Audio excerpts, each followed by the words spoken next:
Magandang araw sa lahat, welcome po ulit dito sa atin channel ang Biyahe y Komida. Maraming salamat sa lahat ng nag-subscribe indeed. Punta tayo sa atin topic, October 11, 2025.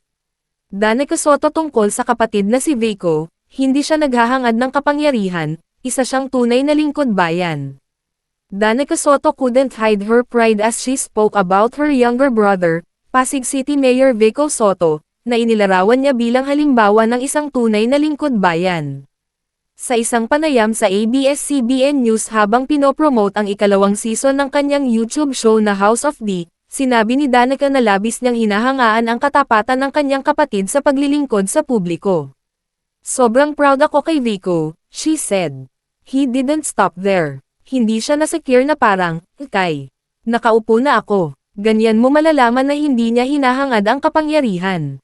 Binanggit niya ang kababang loob at praktikal na pamumuno ng batang alkalde, saying, "Makikita mo naman kahit sa mga interview.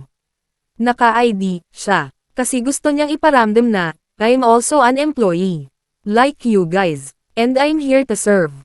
Idinagdag niya na ang kanyang kapatid ay madalas umiwas sa papuri sa kabila ng kanyang mga nagawa. Para kay Danica, ang politikal na paglalakbay ni Vico ay batay sa kanyang hangarin na lumikha ng pagbabago. "I feel it's really because he really wants to make a difference. Pagod na siya sa bulok na sistema," she explained. "Proud ako pero ayaw ko rin siyang i-pressure." Nang tanungin tungkol sa posibilidad na tumakbo ang kanyang kapatid para sa mas mataas na posisyon balang araw, sinabi ni Danica na ipinagkakatiwala niya ang lahat sa divine timing. "Ipinagdarasal ko kung ano yung will ni Lord. Alam ko na may nakakamanghang plano ang Diyos para sa kanya." Ibinahagi rin niya ang isang punong-puno ng pag-asa na hangarin, sana magkaroon pa ng maraming Vico Soto sa bawat munisipalidad. Sana lahat ng mayor ay katulad niya. Masasabi ko number one to answer your question, anong na-feel ko? As a sister, sobrang proud ako kay Vico. Kasi even after the elections, iniisip mo parang stop na. Kasi nanalo na siya eh. Pero 'di ba nung oath taking niya, sinabi niya hindi pa tapos ang laban. Kumbaga, he didn't stop there. Hindi siya na-secure na parang, oh, okay, nakaupo na ako ulit, sige, quiet na ulit. Hindi, parang, that's how doon mo malalaman, that's how you'll know that he's not after the power. A true public servant is ready to serve. And I feel that's what he's doing. May kita mo naman kahit sa mga interview, naka-ID. Kasi gusto niya iparamdam na I'm also an employee. Like you guys, and I'm here to serve. And doon ako pinaka-proud din sa kanya. And si Vico sobrang humble. Ayaw niya yung pinupuri siya.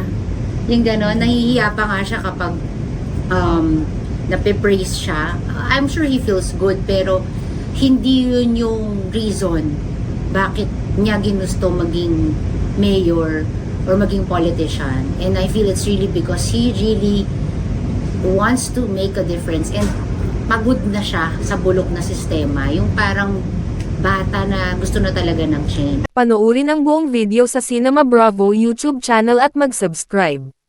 Patuloy na bisitahin ang website ng kami para sa mas maraming entertainment showbiz balita. E-click ang mga link sa description box. At yan ang ating latest showbiz chika update for today. Huwag kalimutan mag-subscribe, i-click ang notification bell for more showbiz chika updates at suportahan po ang ating Facebook page. Maraming salamat sa lahat ng nag-subscribe indeed. Magandang buhay sa lahat.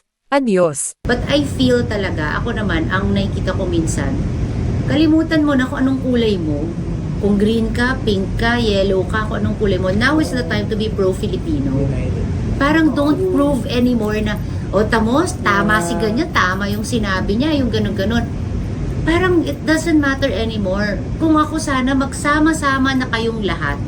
And be pro-Filipino. Hindi na yung, I told you so, or ganito. Tas turuan ng turuan. At the end, nothing will be solved.